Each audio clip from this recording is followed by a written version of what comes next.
McCarthy Insurance Group, serving the community for over 70 years. For home, farm, motor, life, health and business insurance, log on to mig.ie or free phone 1800 50 11 11. Probably your best call in 2024. Charles McCarthy Insurance is trading as McCarthy Insurance Group, is regulated by the Central Bank of Ireland. Real people, real opinions, real talk radio. The multi-award-winning Niall Boylan Show. Now, by the way, just to let you know, I have no idea nightly who Jane gets as a guest. She never tells me. She sends me an email at roughly 10 o'clock, which I print off, which I've here, and that's the first I hear of it. Because I find it more interesting that way, because just like you, the listeners, I want to have a better understanding, and I want to be surprised, and I want to be interested as well in what the guest has to say. And tonight we're very lucky to be joined by a shamanic trauma healer. Never heard of what it is, but I'll find out in a second. And James Deegan helps clients heal the childhood traumas they experience so they're no longer prisoners to the past emotionally. He helps clients understand how their past is showing up in their present and why they don't have any self-love and are finding themselves in toxic relationships maybe.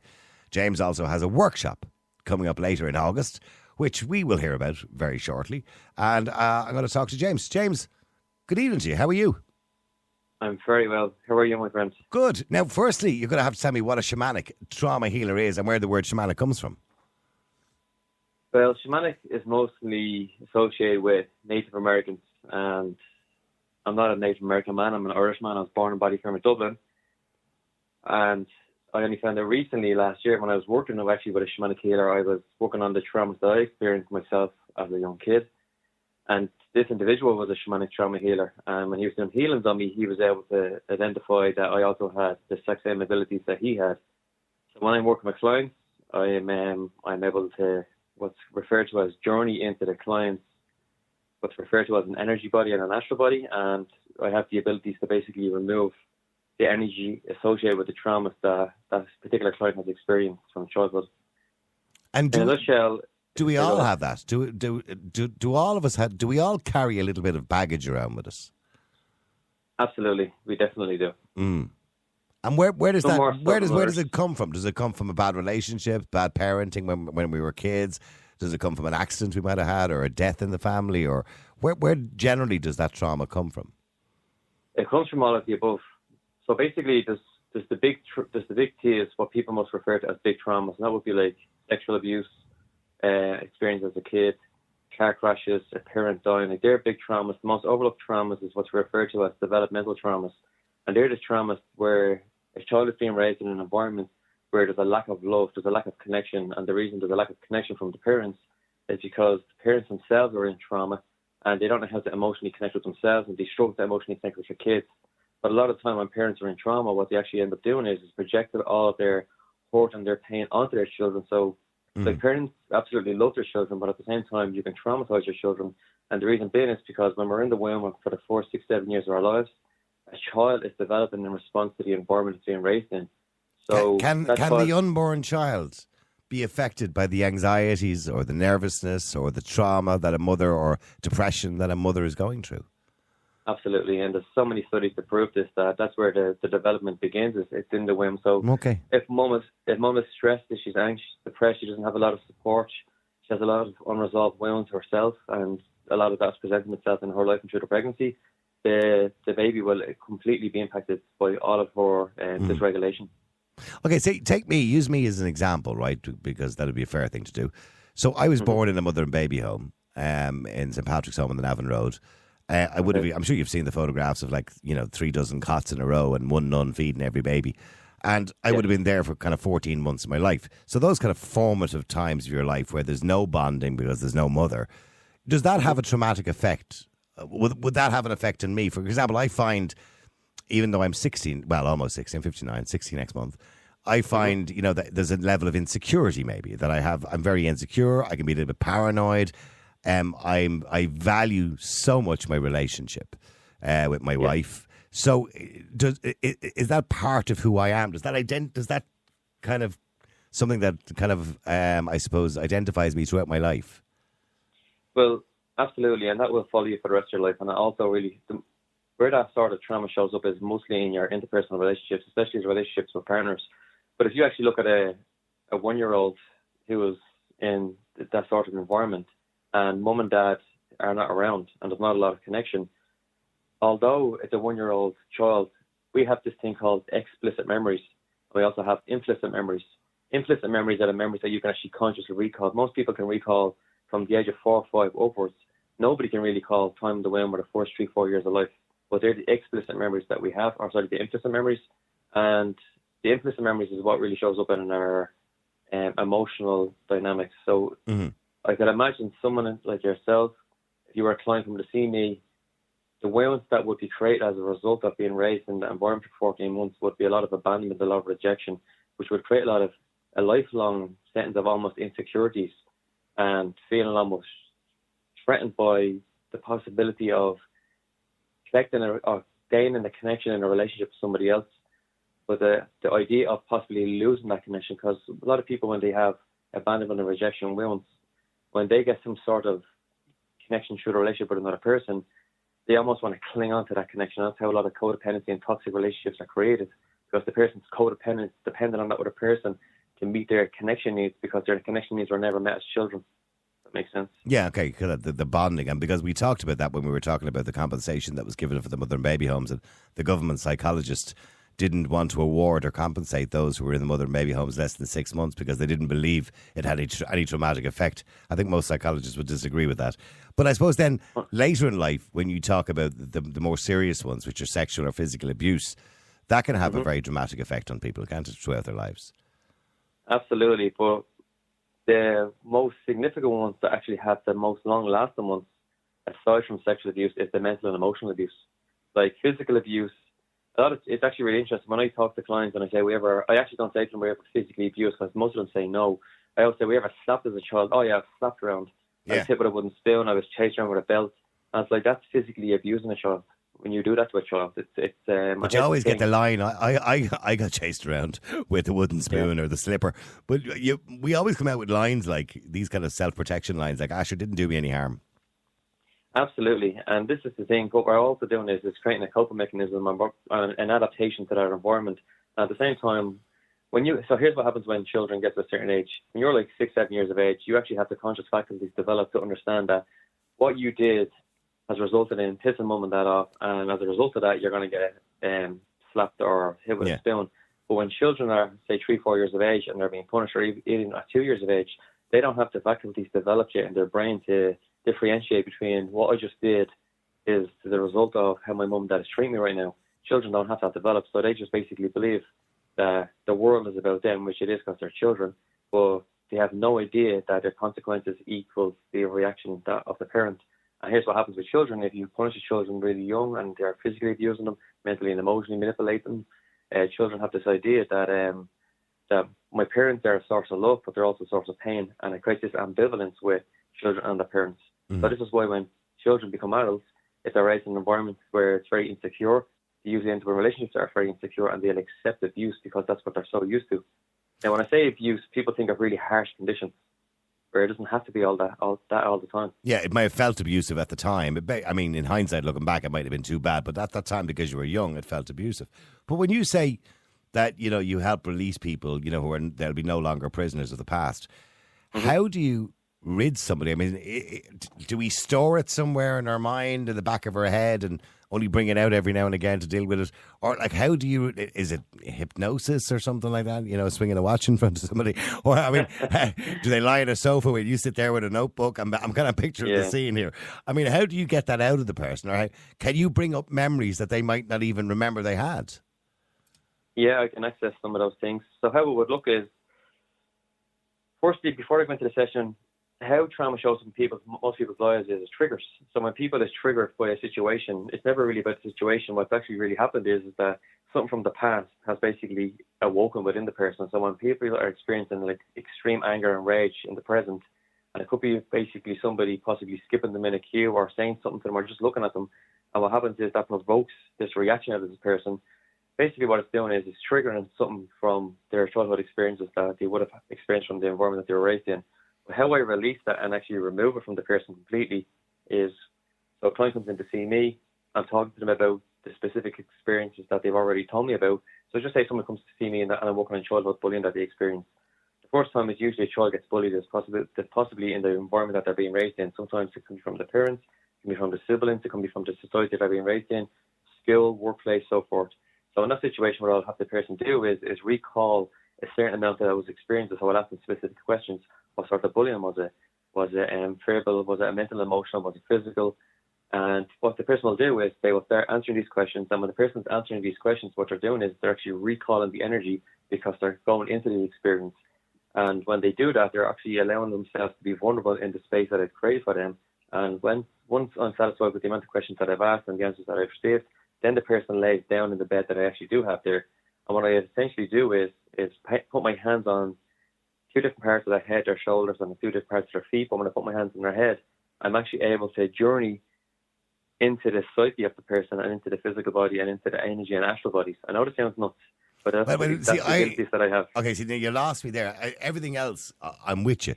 but see, now I'm very sceptical, right? You know, this kind of waving hands over people and getting into their aura.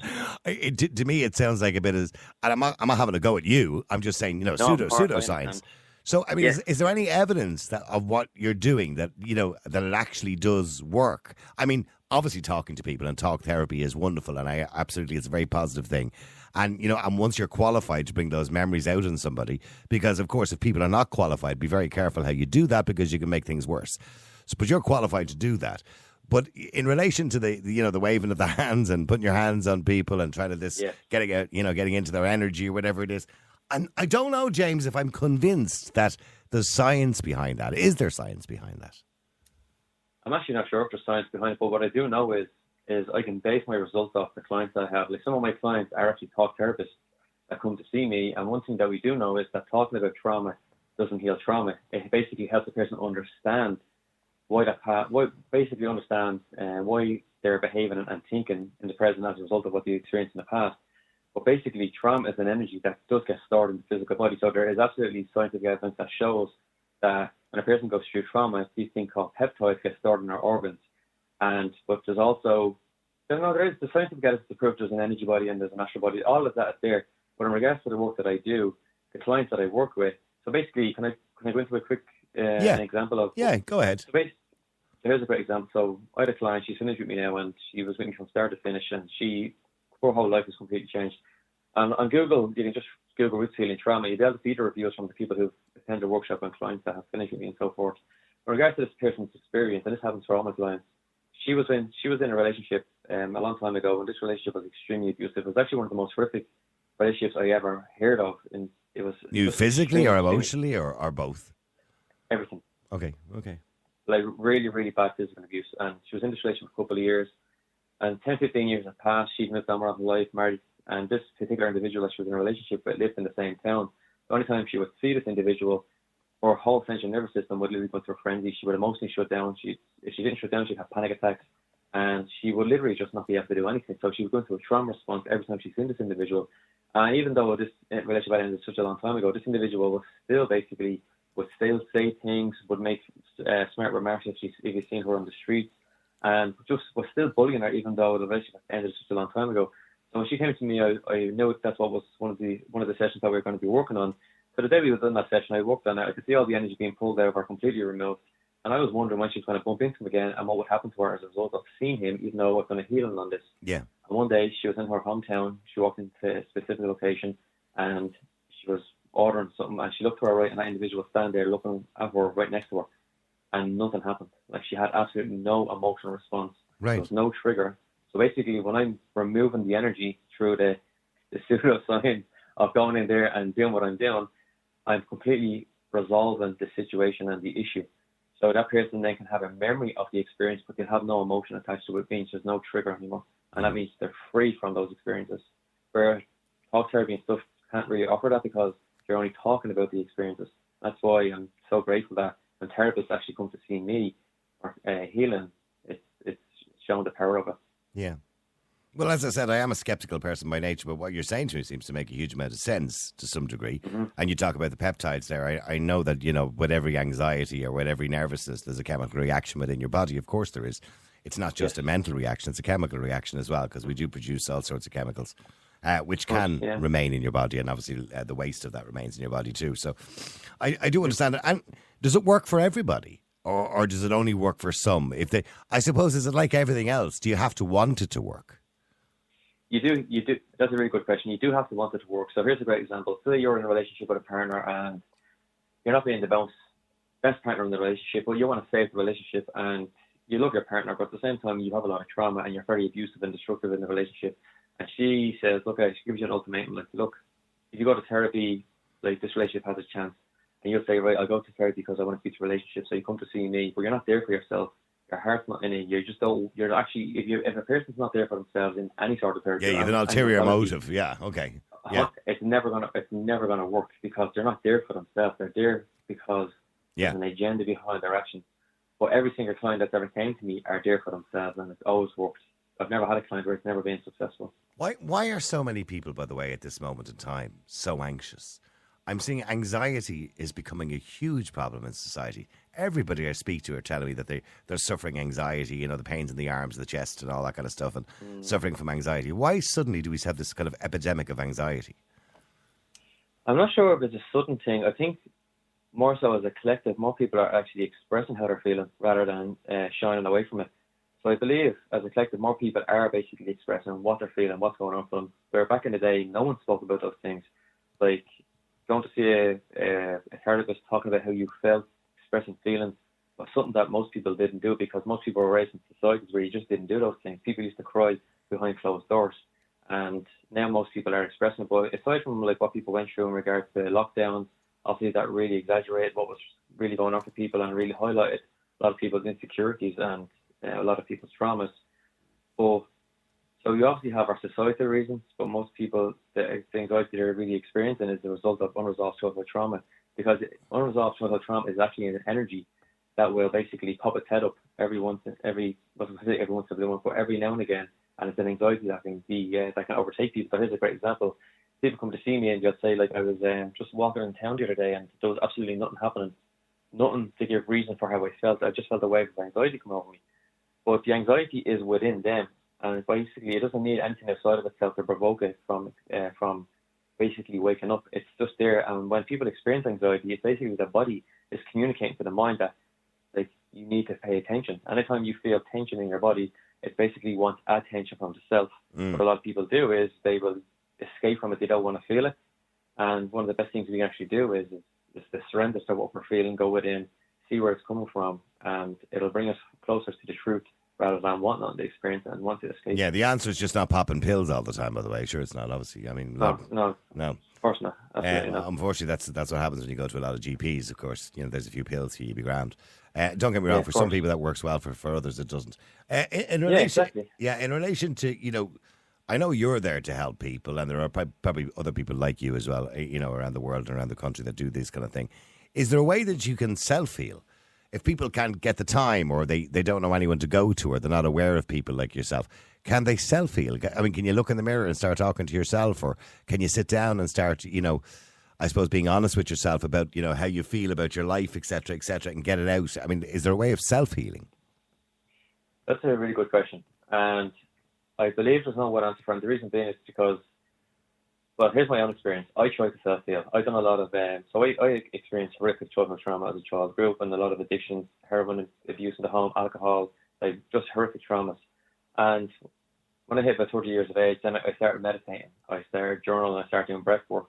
I started completely changing my whole lifestyle around. So that would be classed as self-healing because I was personally developing myself. And then in 2021, I went through a breakup. So I basically had an amazing understanding of myself. I'd done all this healing on myself.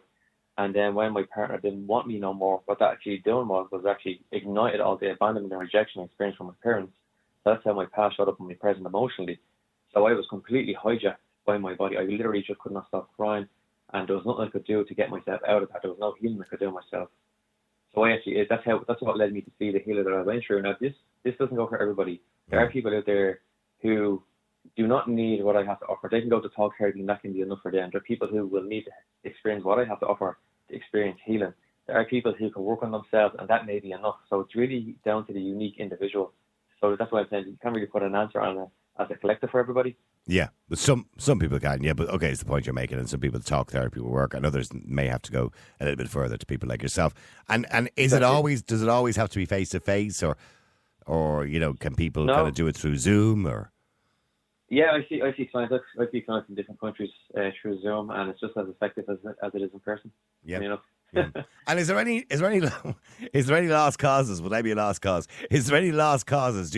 Have you ever been with somebody and went, there's nothing I can do for this one, No, but what I did notice is the older a person is, and especially like if you have somebody who's really hard ingrained into their beliefs, and you're talking to them about going into this after body and journeying and shamanism, stuff like this, like, don't forget, the mind is conditioned by the past. So when you give a person new information, it's filtered through a mind that's conditioned with possibly 60 years of other people's thoughts and beliefs and the thought that it's created by itself.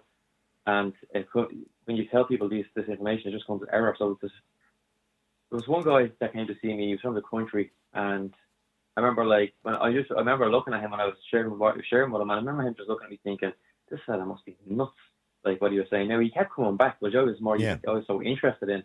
But what I noticed is that if a person is in their 60s, it's not that it's not effective, but usually people at that age are in acceptance of where they're at. Like, usually my main age group. So you're telling me I'm a lost cause? Is that what you're saying to me? Absolutely not. But here's the other thing. In order for anything to work, what people do need is an open mind.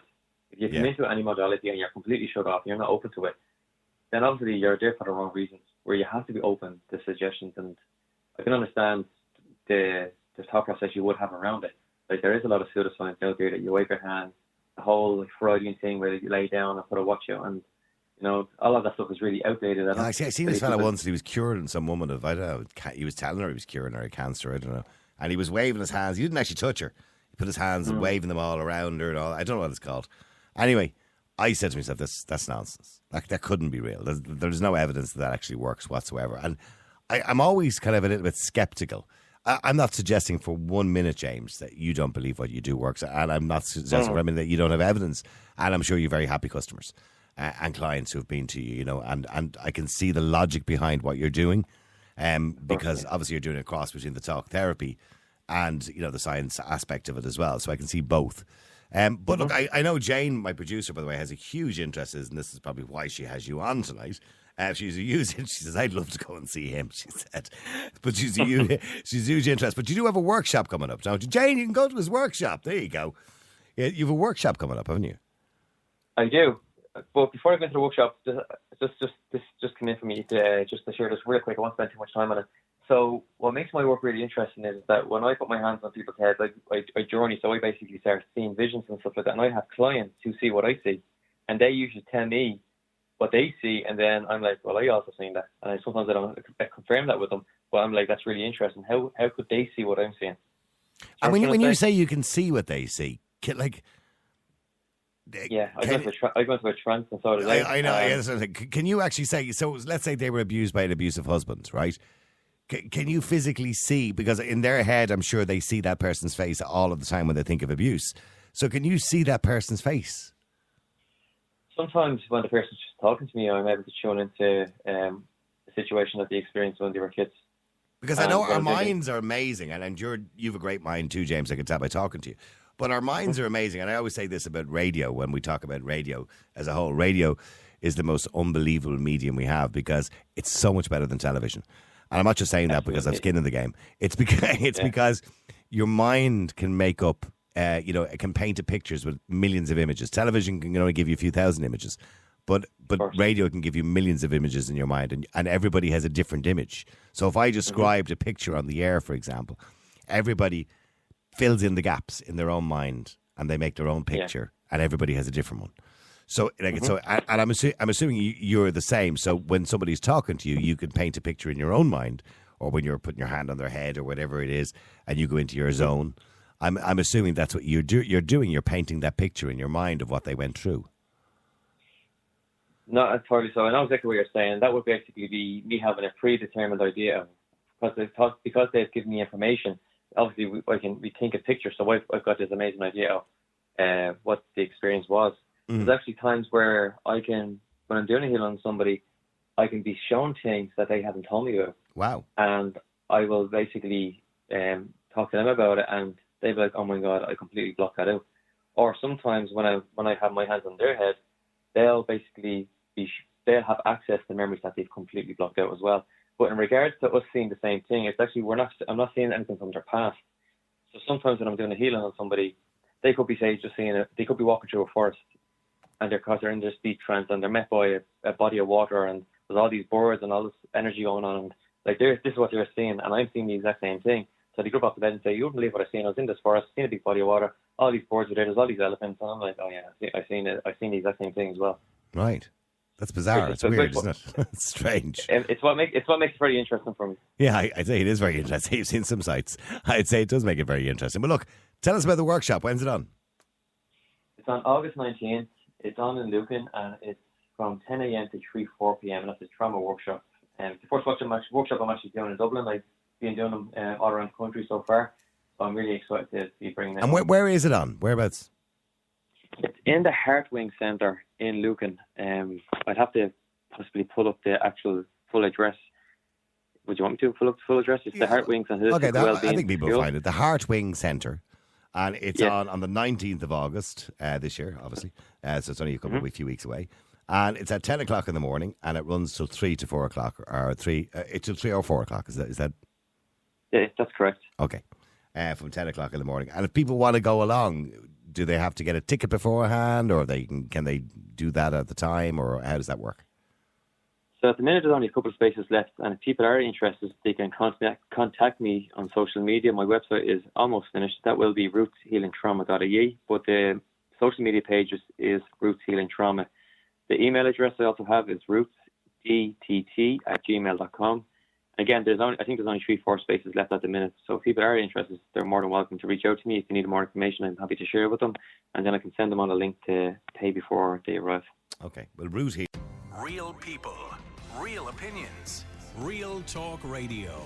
The multi-award winning Niall Boylan Show. Ireland's classic hit.